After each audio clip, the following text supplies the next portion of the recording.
Okay. So over the course of the 1400s, 1500s, and 1600s, as the Islamic caliphates began to pull together into bigger and bigger and bigger empires, they faced off against the Christian kingdoms that had begun to start to grow from little feudal dukedoms into actual kingdoms. And they kind of face off against each other over that trading area in the Mediterranean, over control of the Silk Road, over control of the Mediterranean. The biggest way that this expresses itself is through the Ottoman Empire. So we're going to spend some time today talking about the Ottoman Empire. Ottoman Empire was started when, let me get rid of all of you here. Okay, the Ottoman Empire was started when Osman I united the tribes around this part of the Middle East, where the Mediterranean's over here somewhere. This is the area in which the Ottoman tribes began to form together into an empire, so they called it the Ottoman Empire after the man that united them, Osman I. He was militant, but he was expansionist, but mostly what he was interested in was establishing that this is a kingdom. This is not just a series of tribes all working together. This is actually a state in and of itself. This is an empire. So most of the expansion happens after his time. Probably one sultan after another took power, and usually it was hereditary, but not always. And over time, that Ottoman Empire grew and sort of folded in all of the surrounding tribes and spread until it hit the Mediterranean and then began to spread across North Africa and Southeast Europe.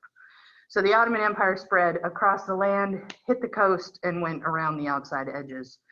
And it continuously took power. Probably one of the most expansionist sultans was Mehmed II. He was the Sultan of the Ottoman Empire from 1444 to 1446, and then again from 1451 to 1486.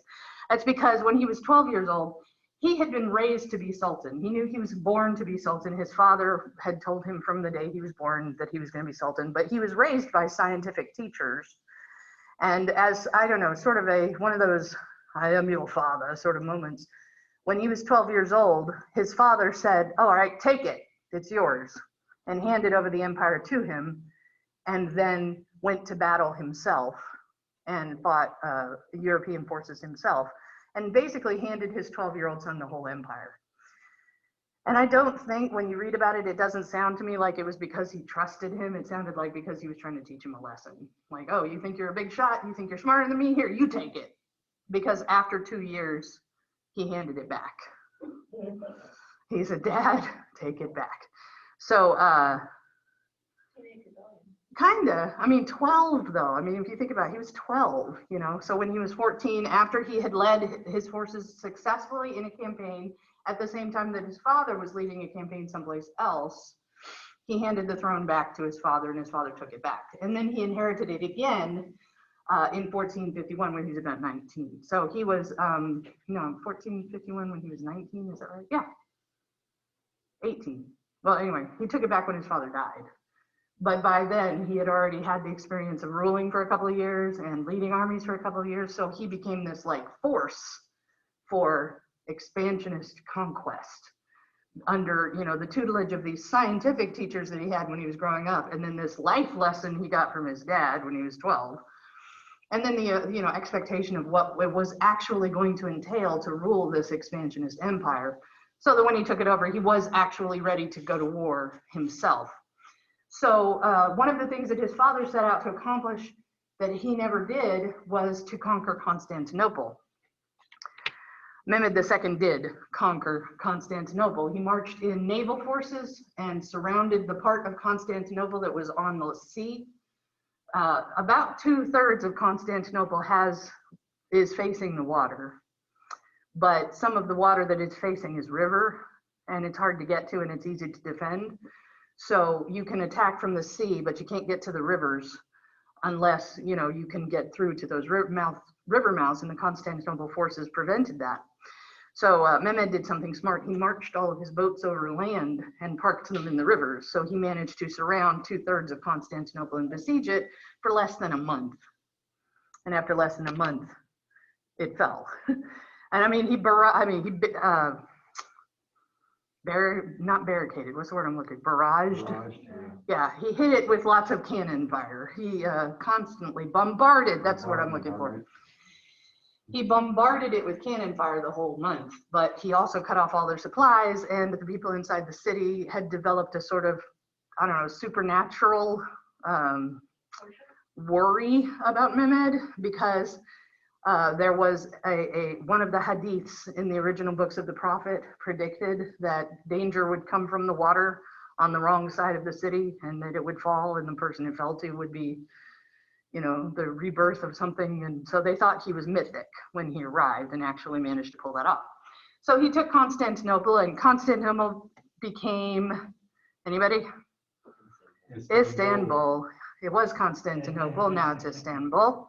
And it became the capital of the Ottoman Empire. From there, Mehmed launched attacks against other European sites like Hungary. Probably the most famous of those was his attack against Wallachia. And the reason for that is because the person that he faced off with in Wallachia was Prince Vlad Dracul, who has made it into literary fame in the West.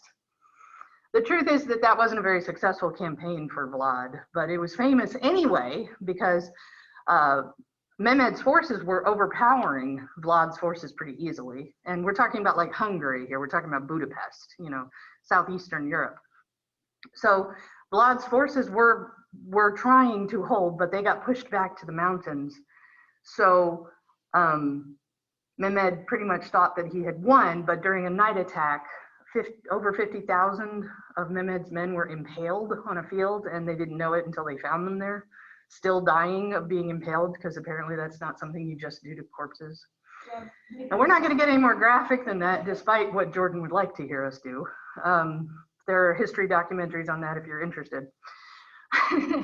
Jordan can send you the link. She sent me a link after Tuesday saying, you got to watch this documentary. And then I watched it and I'm like, that's knowledge I didn't need. The anatomy of impaling. No, thank you. Anyway, point being that they came around after this night attack, and what they found was over 50,000 of Mehmed's men impaled on stakes, and Vlad had retreated to his mountain castle. So they both consider that a victory. Both Vlad and Mehmed consider that a victory, but the fact of the matter is that Vlad didn't hold, you know, the land that he had after it was over. So basically Mehmed won. So that's probably one of the most famous acts of resistance. They spread further and further east. On the east, or further and further west, on the eastern edge of the Ottoman Empire was a rising power of Shiite Muslims. Now remember, we talked a little bit on Tuesday about the differences between the Shiite and the Sunni Muslims.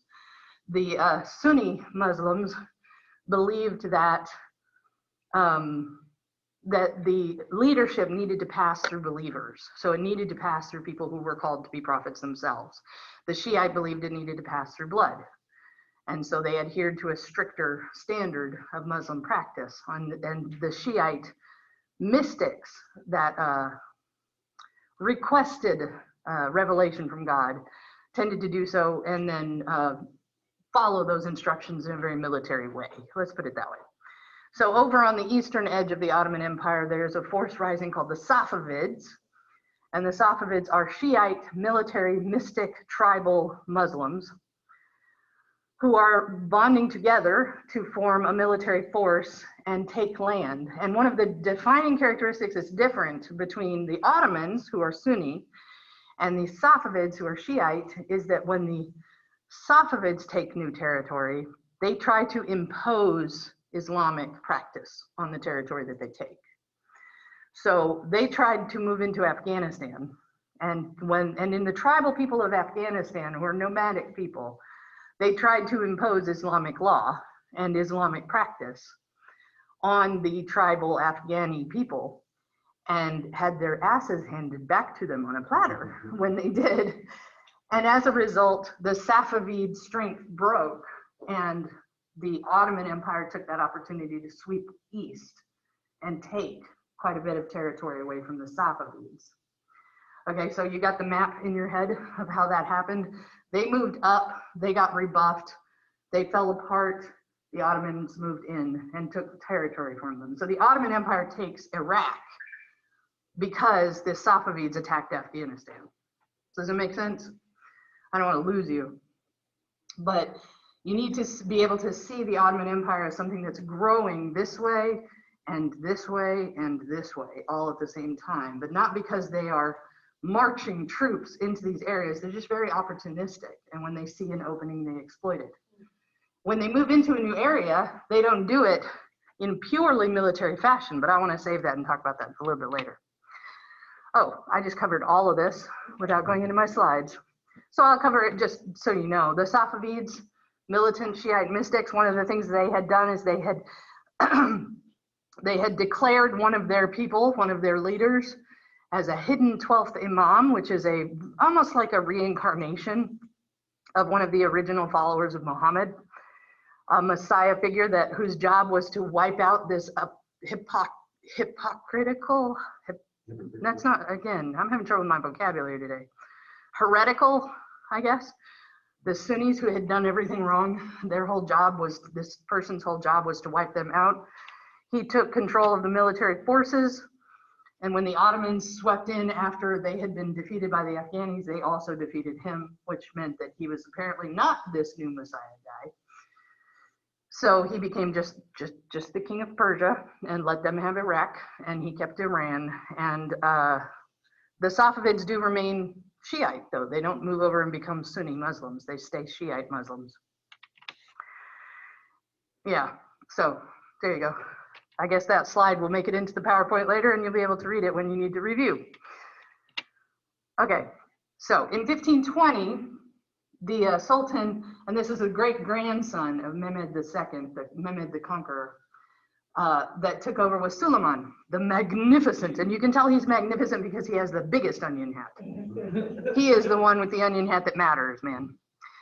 So Suleiman began to move into Hungary aggressively. He wanted to take enough coastal areas that he could control all the trade of the Silk Road.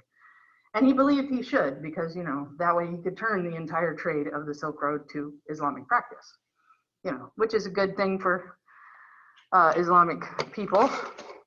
But when he pushes up against Europe, what he is pushing up against is a power that has risen up in Europe suddenly over the course of the last 100 years or so that is willing to fight back. So we're going to talk about that competition a little bit.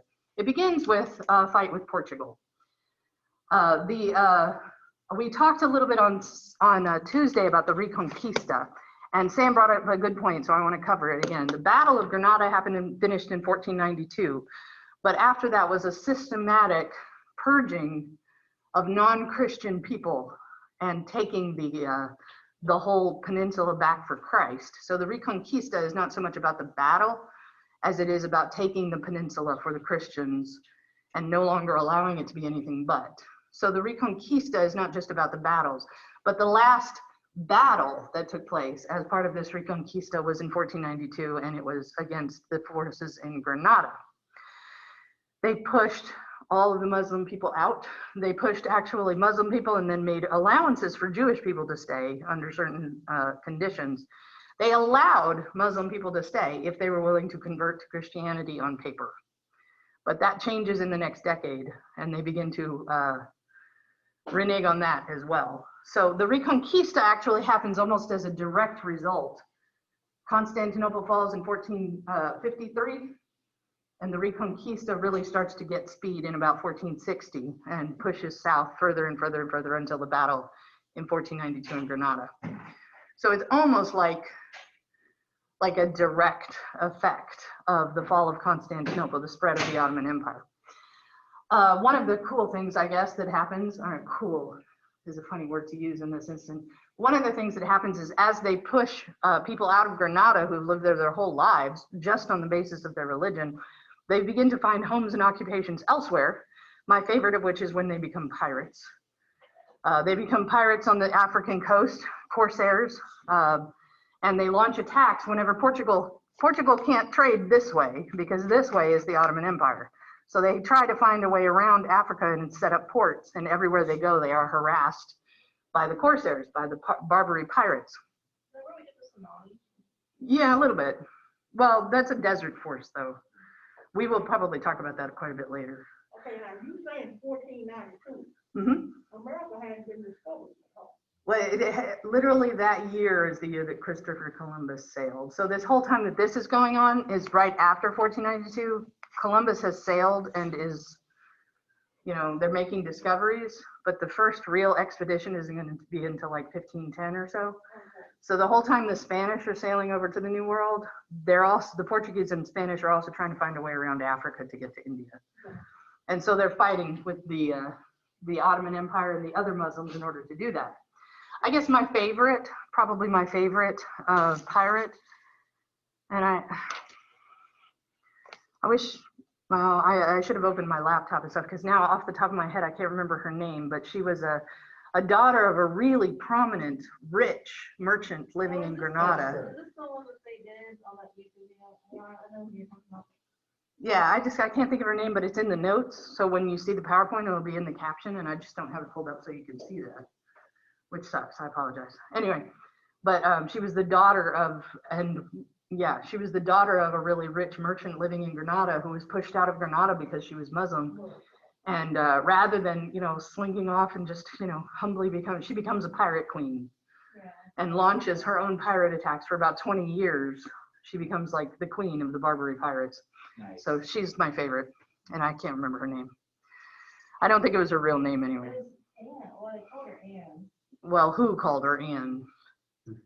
The Portuguese called her Anne. What her actual name is like 27 syllables long. But her name as a pirate is not that long. It's not that bad. Just use them all. That's fine. Just take all the consonants. This is what happens when you just dump the Scrabble back.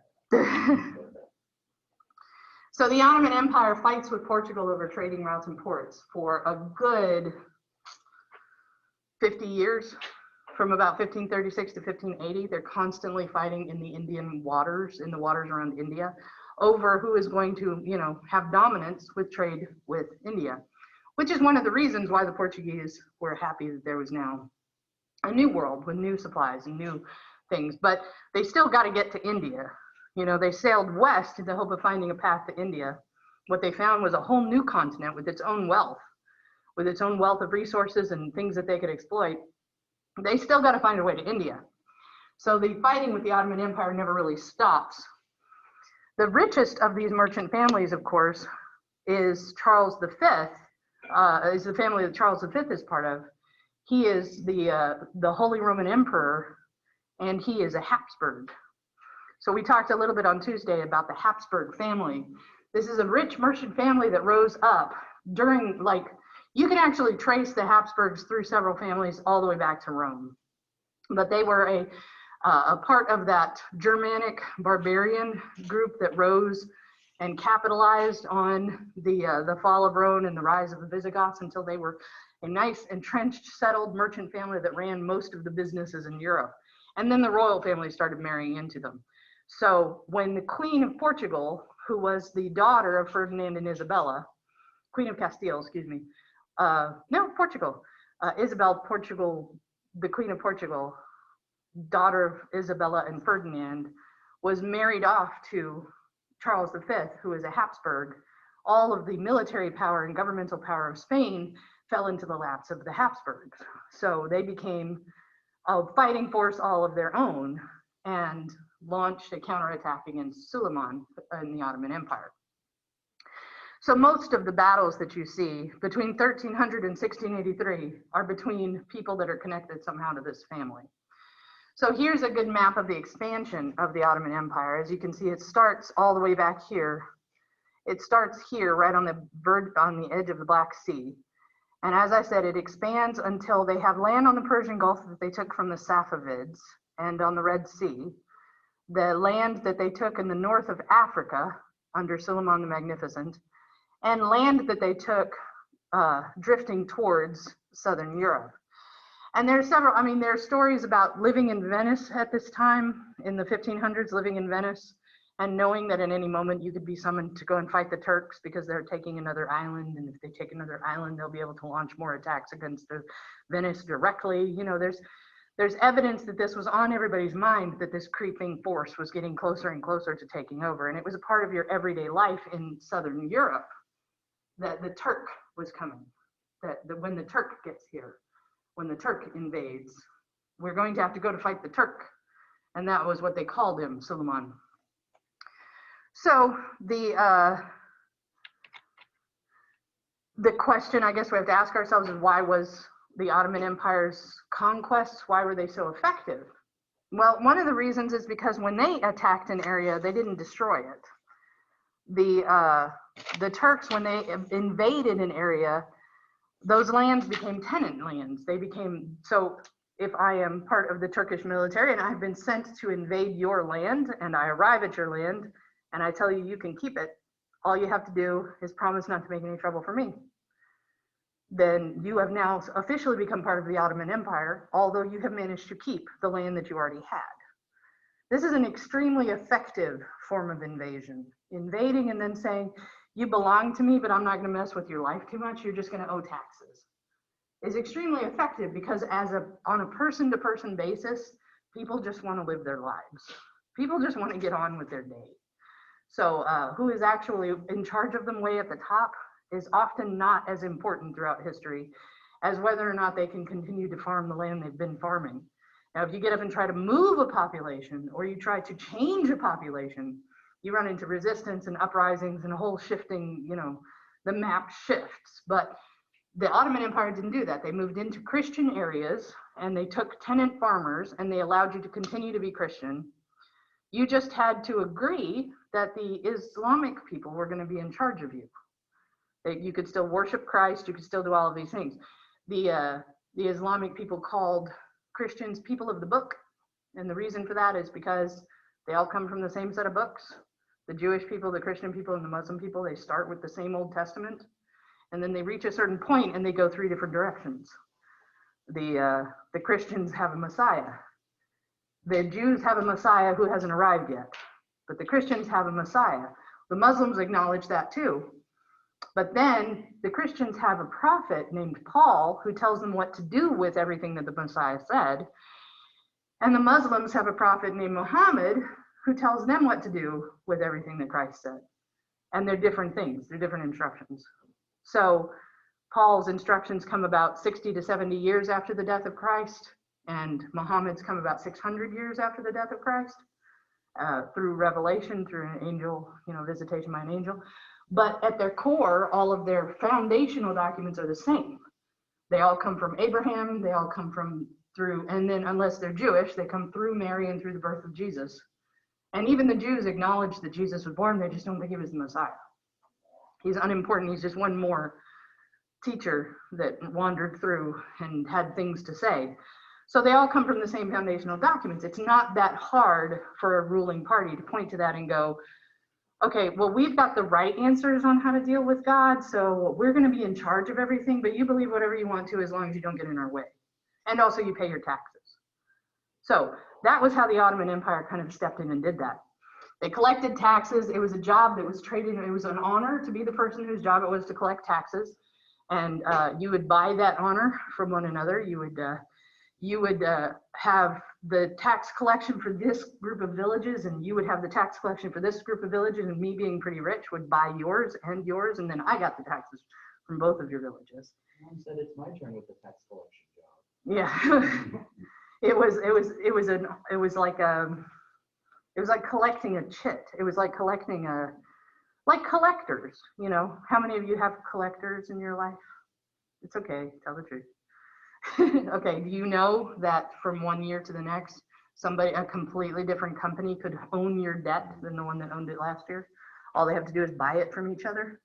Well, this is the same thing with tax farming. You would gather collection debts from multiple people and you would grow your own, tenancy base as a result. But you also had to be a high-ranking, good practicing Islamic member of the government to do that. So you would not just purchase it, you would also prove that you were honorable enough to have it, which means that you, as the person who actually owes the taxes, can pretty much be guaranteed that the person collecting them is a person of honor. So that makes a big difference. So that was how they conquered so much territory. Are they a person of honor and are they Muslim? Yes. Yeah, they would have been a person who had been probably not converted, although that was possible, who had been a part of practicing Islam and had proven that they were going to do that in good faith, and that they would also be a person of honor who would treat their tenants with justice, and that was how it was purchased. You couldn't just buy it with money, you also had to buy it with your own prestige, which was based on your own merit. So you, as a Christian tenant farmer in Hungary, could pretty much be guaranteed that the person coming after you for taxes was going to be a Muslim, but was also going to be a person of honor who was going to treat you justly, which was nice. So why not submit? Why keep fighting this? You know, why not? You get to continue to practice Christianity, you get to continue farming your land, you owe a little more money than you'd like to this guy, but he's okay, you know. So that was how the Ottoman Empire grew, by doing this. In return for submitting to that, the empire also provided troops to protect you. So not only do you have, you know, your land, but now if you need it, all you have to do is talk to the person who collects your taxes, and he'll send troops to protect your land from invasion from other places. Yes? I have sort of a weird question. Okay. I know we talked about a lot, especially during the Islamic Golden Age and stuff like that, that Islam's refused to take any other money but their own. Mm-hmm. So how did that work with going and conquering and then setting up taxes in a new area? Well, you have to trade your goods for their money and then pay their money to them. Goods, not money. Fair. Yeah, so if your coins aren't actually made of gold, Okay. and they can melt your gold and make your gold into their gold. I mean, they can take your currency and make it into their currency, but if it's not made out of what their currency is made of, then you're trading goods. Fair. You're not trading coins. When I say they couldn't take other currency besides their own, what I meant is coins. Okay. Because coins, mostly coins are minted with an image on them, Mhm. and it's usually the image of a king, Mhm. and the Muslim people don't, at least they didn't back then. Golden kings and stuff like that. That would have been like an idol worship, to have a coin with the king's head on it. So they only had their coins. They weren't going to trade in things that had the imprint of, you know, Charlemagne on them. They just weren't going to do it. Fair enough. All right. So, but you can melt it and make it okay. I mean, it's still gold. So, all right. So, as they moved into these areas, there was a path for advancement for non-Muslims using what's called the Devshirme system. I have a feeling that's spelled wrong on the slide. I don't think there's supposed to be an H in it. I'll check it later. I think it's spelled wrong. But under the Devshirme system, boys, young boys, like 4 or 5-year-old boys, would be brought from the villages into schools, madrasas, to be taught how to be good Islamic citizens. And once they were in those schools, they would rise up through the ranks. A person who spent their whole life in these schools had the potential, because they were brought in as a young boy and were allowed to grow up with these Islamic practices, they had the potential to grow all the way up to vizier, because you didn't have to be born Muslim in order to end up in a position of authority. You just had to get into it kind of young. You just had to have been schooled in it pretty thoroughly by a certain point in your life. So the Devshirme system brought in young people from the conquered territories and allowed them to rise up through the ranks and keep their roots, but also, you know, fulfill all those other requirements for government leadership, which was Islamic practice, Sharia law. And I want to say something about Sharia law because I'm going to mention it several times in the next couple of weeks. Anybody know what Sharia actually means? Yeah, heavenly. That's what it means. It means the law that comes from heaven. So today we have a knee-jerk reaction to hearing the word Sharia law. We think of a law that prohibits militarily and punishes, you know, through stoning and things like that, you know, certain dress codes and all of those kind of things. I want to make sure that we're clear. When I'm talking about Sharia law in the context of the 1500s, what I'm talking about is the practices of the 4 pillars of Islam, not the violent enforcement of Islamic rule. Sharia law is a personal practice. It's a way that you practice a religion yourself. It's a way that your family practices it. It's the things that you have and the things that you don't. It's haram and halal. It's not a dress code for women that get stoned for not following. Under the heading of Sharia law, certain really extremist militant groups in the 20th and 21st century have started enforcing what they call Sharia law. But that's like saying, you know, the KKK is enforcing Christian law. If you're a real Christian, you know that's not true. So the laws that they're enforcing aren't really biblical laws. They're just, you know, supremacist. So it's kind of the same thing. When we talk about Sharia law, so somebody could be brought in as a young boy under the Devshirme system and rise under Sharia law to being a person that's all the way up second in command to the Sultan, because that was how they advanced. The Devshirme system allowed people in conquered territories to take power back and hold it in the interests of their own people. They just, you know, had to be Islamic to do it. One of the classes of people that came through the Devshirme system were the Janissaries. And the Janissaries were warriors, first and foremost. They were fighting monks, basically. They were warriors on par with the Templars. But they had a very strong spiritual practice, and then they had an absolute fierceness on the battlefield. And when the Janissaries come for you, well, you don't want to face Janissaries on the field, but when you see them in their home, they're actually very spiritual. They're very, so the document that I asked you to read was the Turkish letters. And I'm just going to take a look at that real quick. Let me get out of this and go to this. Let's take a look at this for a second. I'm also watching the clock, sorry. Okay, so what happened here is that Busbek was given the task of going to the Ottoman Empire on behalf of the Hapsburgs and looking at it from the inside of the palace and looking around and saying, why are these guys always defeating us in battle? What have they got that we don't? And he wrote back letters. And part of the reason that he wrote those letters back is because he saw that the warrior classes of his own people really needed to reform, because they were doing some fundamental things wrong that were making them a weaker military force than what the Ottoman Empire had. So Busbek went to, and who he met was the Janissaries. So here's a description of the Janissaries. They generally come to me in pairs. When they are admitted to my dining room, they first made a bow, and then they came quickly up to me, all but running, and touched my dress or my hand as though they were going to kiss it. After this, they would thrust into my hand a nosegay of hyacinth or narcissus, and then they would run back to the door as quickly as they came, taking care not to turn their backs. According to their code, that would have been a serious breach of etiquette. So basically, when he meets the Janissaries, who he's seen on the fighting field, they come into the room, they run, they bow, and then they run up to him and hand him a bouquet of flowers, and then run backwards back to the door. And he's like, what just happened, basically?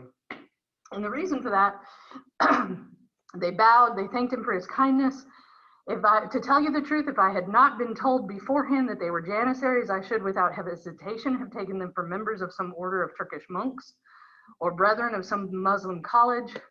These are the famous Janissaries whose approach inspires terror everywhere. So he begins to talk about how invading armies actually move. They take over 400 camels and nearly as many baggage mules, of which a great part are loaded with rice and other kinds of grain. They cover all of their war gear with them on camels, but the invading army carefully abstains from encroaching on these supplies from the outset. They are well aware when the season for campaigning draws to a close, they will have to retreat over districts that they've wasted, and they will have to scrape by hungry people and hungry animals that they've made homeless. So they want to keep their supplies for later. So they borrow food supplies as they go, so that they're able to eat off of the stuff they brought on their way back instead, which is kind of backwards from the way European forces do it. They take one ration with them when they go into battle, and then they eat from it once or twice a day. And they basically allow themselves to become hungry and starve in order to maintain their not having to loot the places that they're raiding. From this you will see that it is the patience, self-denial, and thrift of the Turkish soldier that enable him to face the most trying circumstances and come safely out of the dangers that surround him. What a contrast to our men. Christian soldiers on a campaign refuse to put up with their ordinary food and call for thrushes and fancy birds and grapes and all kinds of things, When the European forces march into an area, even if they're marching through their own land on their way to battle, they insist on being feasted. What does that do to a population? If the army is coming through on their way to go fight the Turk and you know they're going to come through your land, what does that do to you and your land? Yeah, you know that your people are going to suffer so that your soldiers can go defeat your enemies.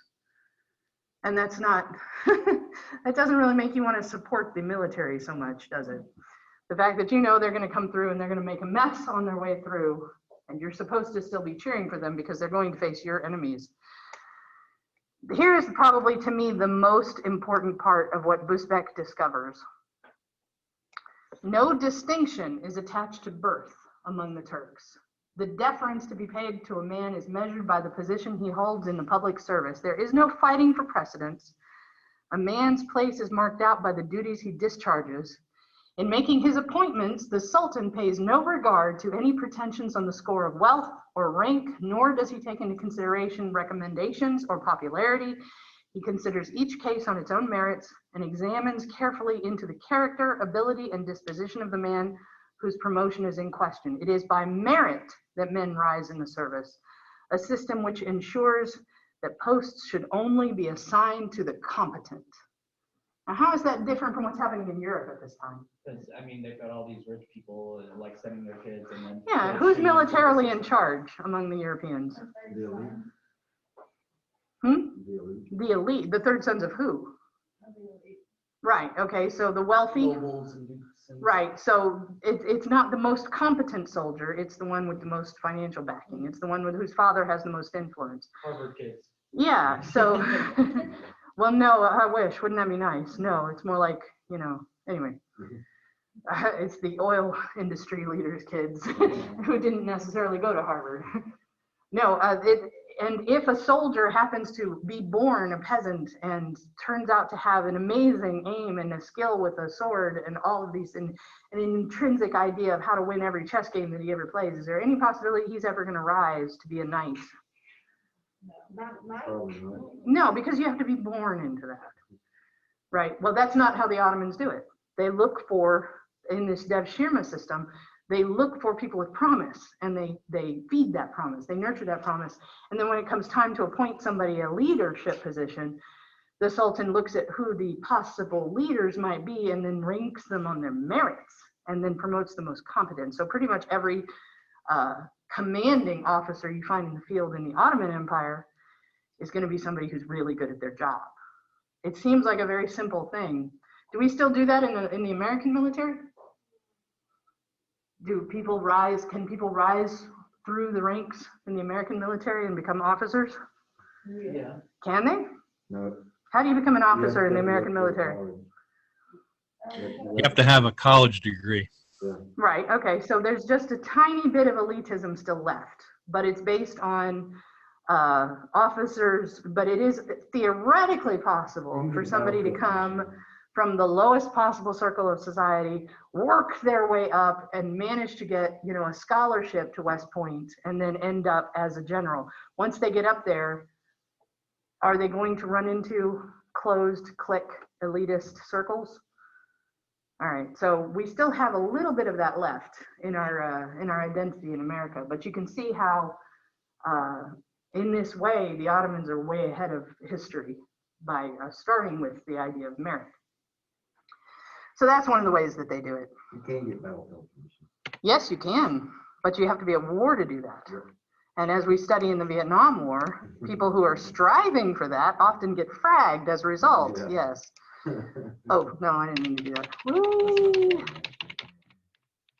Okay, so there are some fundamental differences between the Christian and the Muslim empires that are facing off with each other. So here we have a breakdown of kind of those battles that are happening between them. The Ottomans are spreading this way. The Hapsburgs own all of these pieces of land. And when I say the Hapsburgs own them, the merchant family that's married into the royalty. So they have control of these lands either because they just are really the richest, most powerful people there, or because they're actually married into the royalty there. But the Habsburgs are literally surrounding the Ottoman Empire. Do you see that? So if the Ottoman Empire is trying to defend this area down here, because they have a connection up here, the Habsburgs can send soldiers to help defend against the spread of the Ottoman Empire. So this leads to some pretty brutal fighting back and forth. Now we're past the Crusades at this point. This is not religious fighting anymore. It's just territorial. I mean, they can say for God and country and all of that kind of stuff, but what they're really doing is stopping the expansion of an empire that seems to be doing much better than they are. Charles realizes that he has no way of defending. As the emperor of all of this, which Charles is the emperor of everything except France, basically, and England, because he's the Holy Roman Emperor, which is that whole middle section of Europe. As the Holy Roman Emperor, he realizes that there is no way for him to be singularly responsible for stopping the spread of the Ottoman Empire. It's because he is sure that he can't do it alone that he decides to split the Holy Roman Empire in half.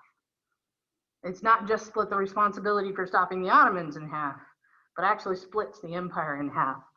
And he gives half of it to his son Philip and his younger brother. They take Spain, Naples, and the Netherlands, and they take the Americas.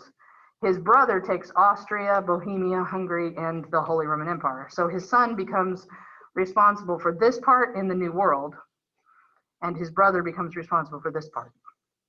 So their focus shifts. Half of the Holy Roman Empire is pointed at the Ottoman Empire, and the other half of the Holy Roman Empire is pointed at the Americas. Well, wouldn't that make them weaker by split? You would think. But I don't know what the answer would have been. He had to leave it to somebody, and there was nobody strong enough. They were just getting to be too big of a threat, you know. And then at the same time that they were facing off the Ottoman Empire, they had discovered the New World and were trying to settle the New World. So he decided to, when his son Philip realized how much danger Spain was in from this part of the Ottoman Empire, he decided that any remaining Muslims that were still left on the peninsula needed to be driven out. So they instituted what was called the auto de fe, an act of faith. An auto de fe is a way of trying someone for the crime of religious heresy. This is the beginning of the Spanish Inquisition, except the Spanish Inquisition, the way you see it, is not this. This was a show. The auto de fe was a show.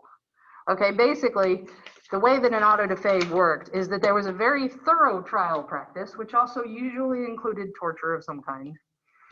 And at the end of that, there was a massive, and when I say massive, think like the Four States Convention Center massive.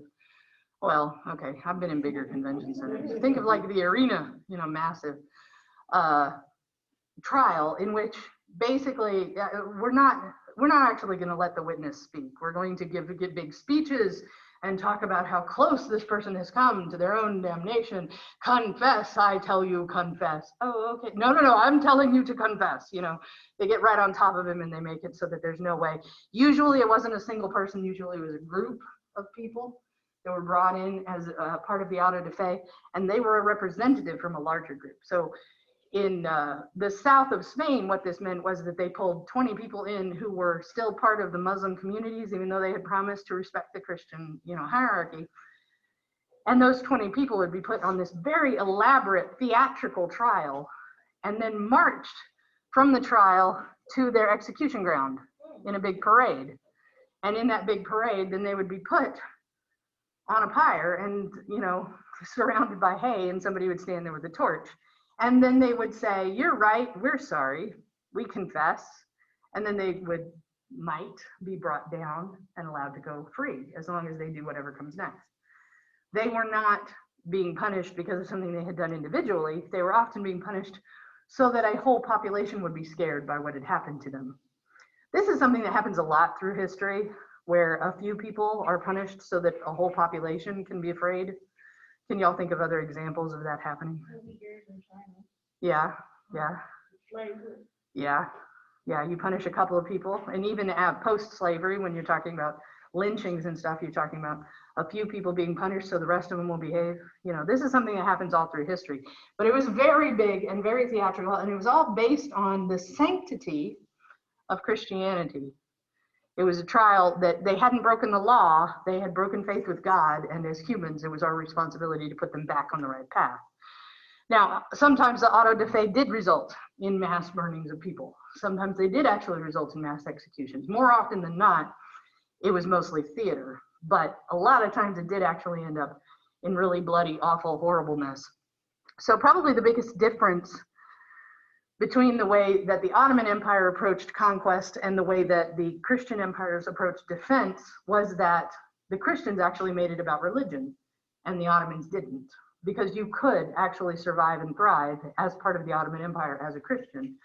But after this point, in order to push back against the expansion of the Ottoman Empire, they made it so that you couldn't be a Muslim practicing in Christian kingdoms. That was the crime you were committing, was being a Muslim. So that was probably the biggest difference between these two forces when they faced off.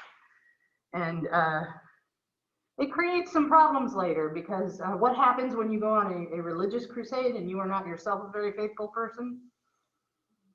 Is it becomes really easy later for theologians to pull apart what the Christian forces did and say, so you're saying this bishop who was married, even though he was a bishop and had 3 wives at the same time, that he was in charge of punishing somebody else for their faith?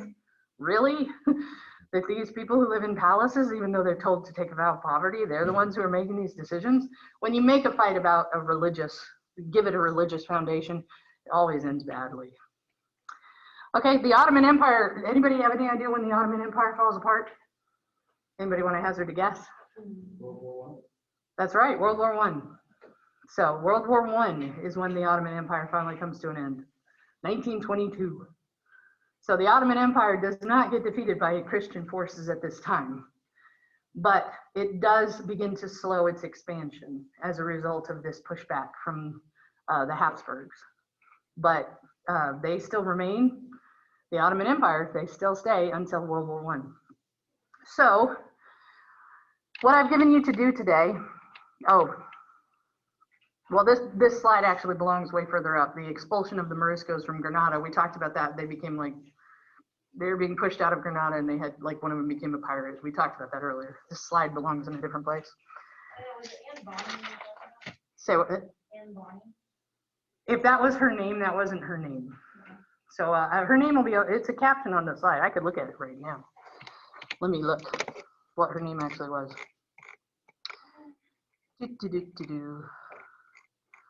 Where are the Portuguese? They're there. Okay. Saida al-Hurra, a sultana who'd been forced to flee when Granada fell. She became a pirate queen and viciously attacked ships for about 20 years. Saida al-Hurra. That was her name. That was her pirate name anyway. Her real name is like 27 syllables long. So, okay. So any questions about anything we covered today? Did I sing sea shanties? Thank you. Brooklyn actually got that like a really long time ago. I should watch my chat more faithfully. Sorry about that. Thanks, Brooklyn. Saida al-Hurra, that's right. Okay, so